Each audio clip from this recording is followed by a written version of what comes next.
That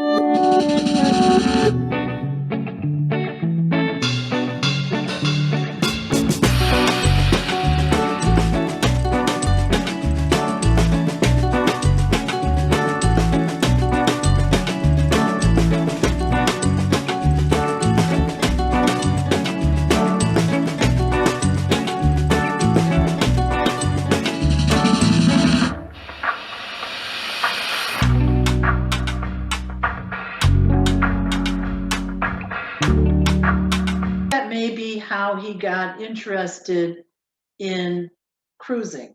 So I've got a couple of questions to ask him about being in the Navy. The first question is, when you left one of the ports, like in the United States, and you were off going somewhere else, how much time were you at sea before you got to the next port? Well, our way into, that was during the Vietnam War, and I was on an aircraft carrier, and we were pretty well fast forwarded to get to where we were going. We were able to stop one day in Hawaii at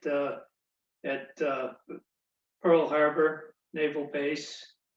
And then we went to Subic Bay in the Philippines, where I had been stationed at one time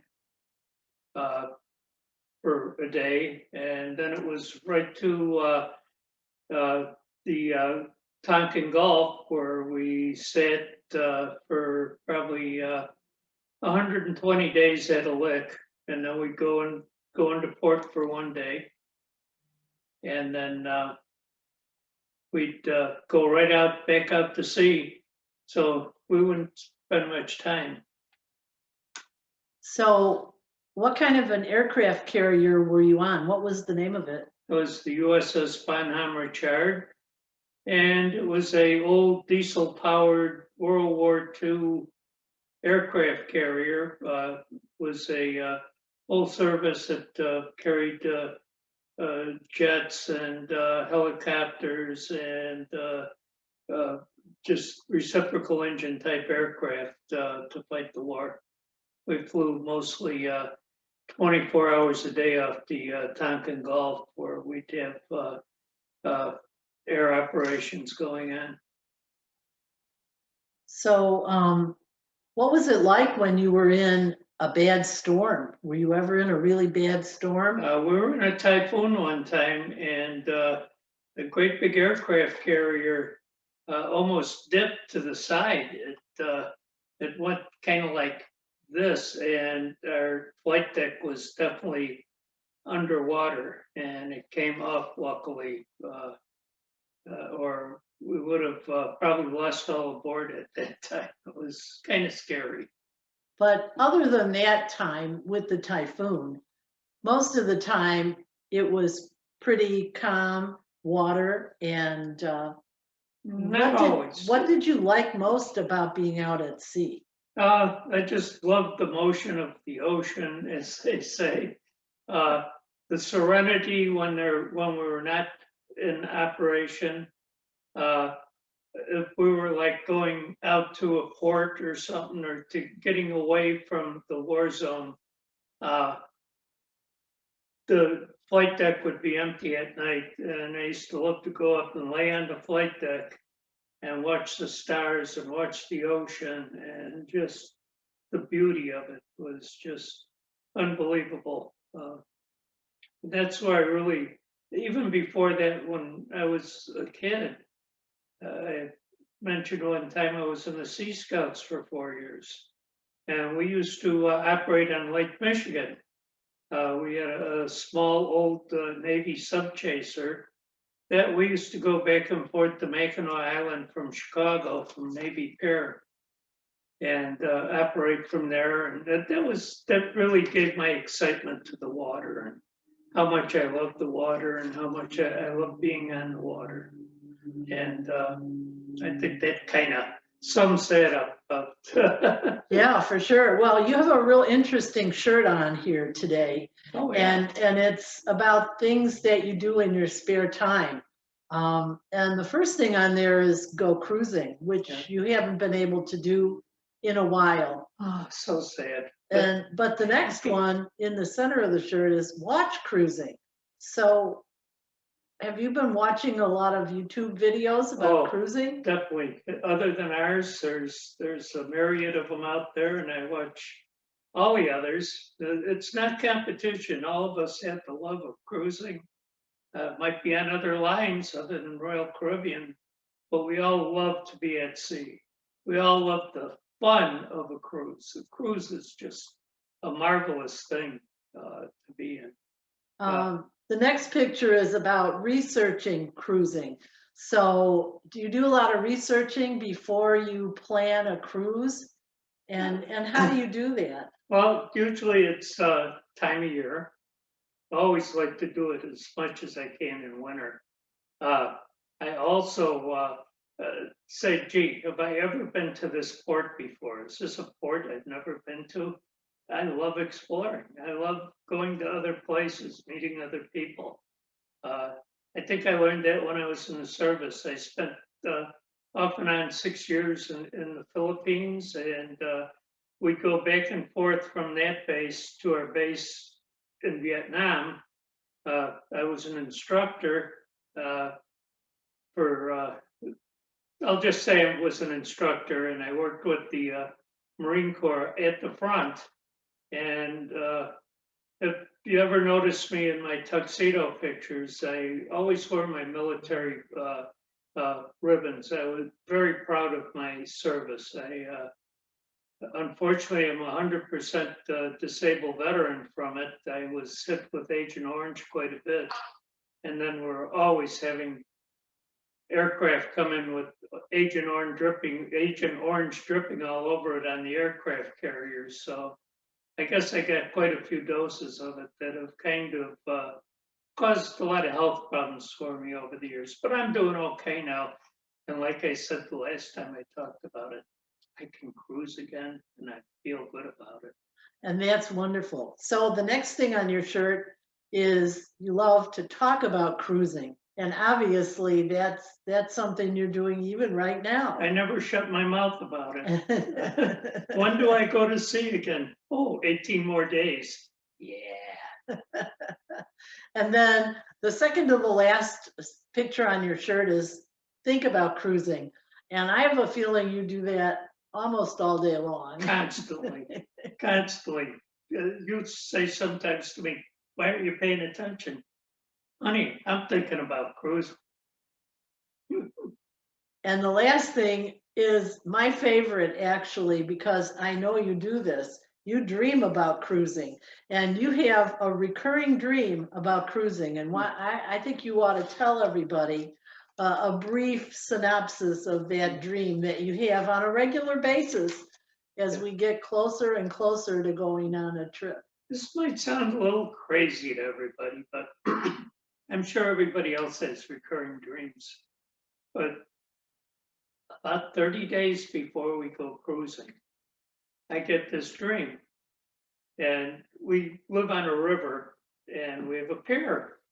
And I dream that the ship that we're going to be on pulls up to the pier in front of our house and lets the gangplank down and says, come aboard.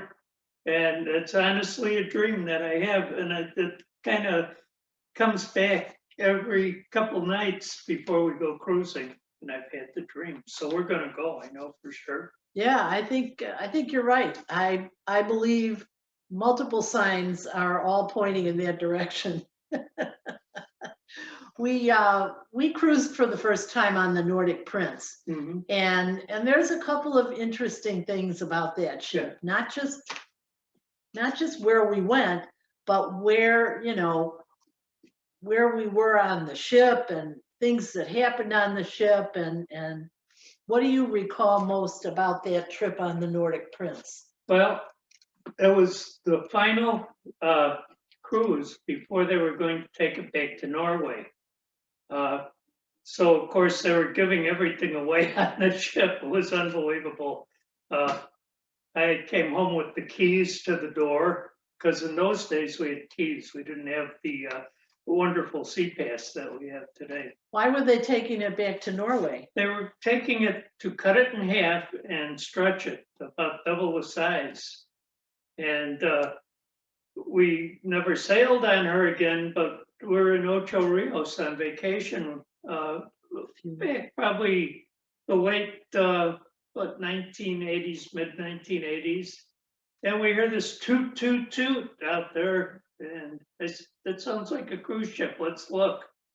And sure enough, it was the Nordic Prince. And boy, it was like mammoth compared to the ship we were on. Yet it was the same ship, cut in half, added on to. That's an interesting story.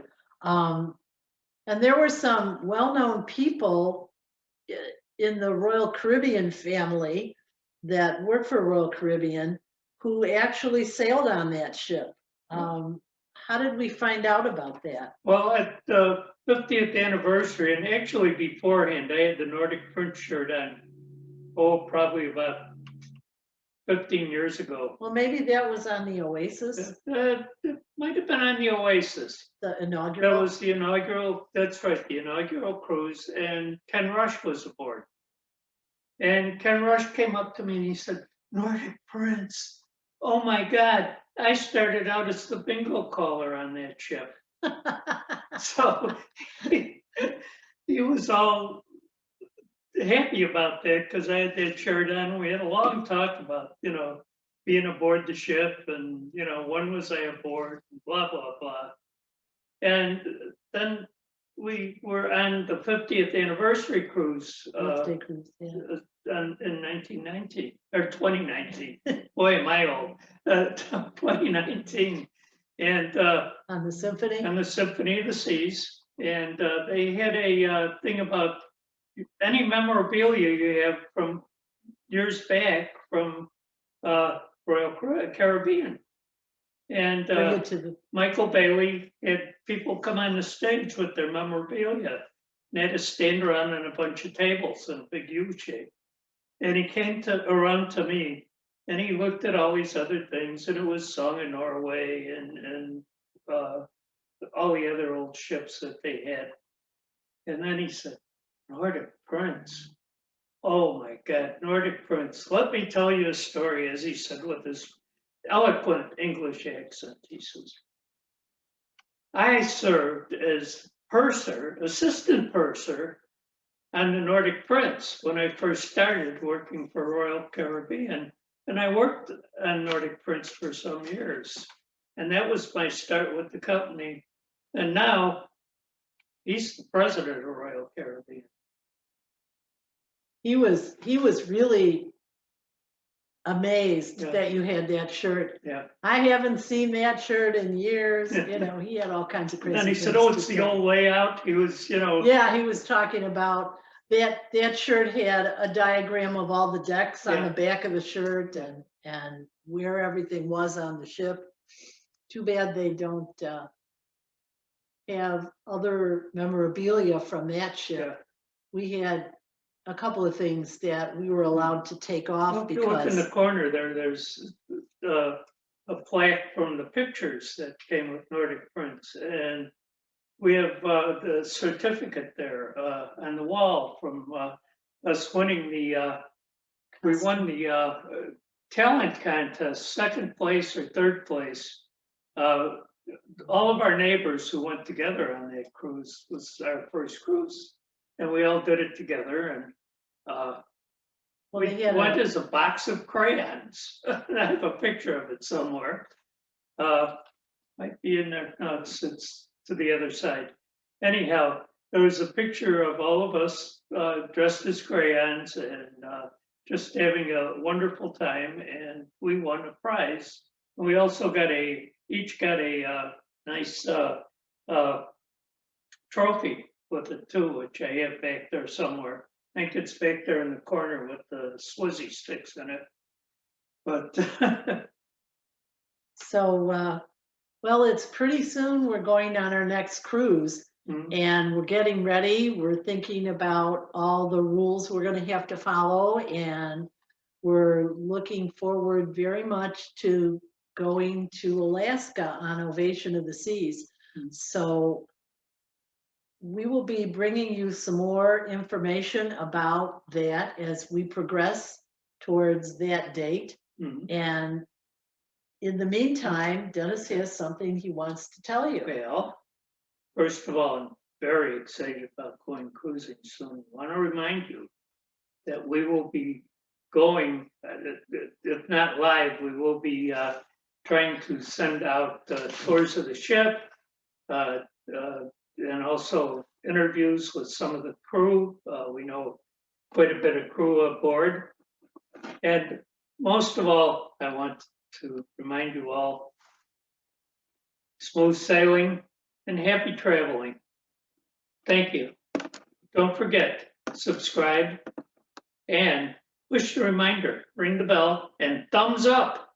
Thank you.